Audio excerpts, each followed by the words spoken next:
Yo, what's up everybody? Mark Price here with DevSlopes.com, and I'm going to give you a quick intro into the Haunted Zombie Rush game. This is the game where you will learn all of the basics of Unity 3D, and it's really just to get you up to speed as fast as possible. Some amazing stuff in there. And so if we play the game,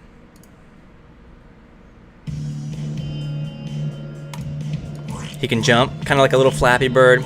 Objects move up and down, the ground repeats. Okay, there's colliders, there's objects, there's physics going on here, and he died, and then music, etc., etc., etc. So, a really cool game. It's going to get you where you need to go. We're going to talk about user interface.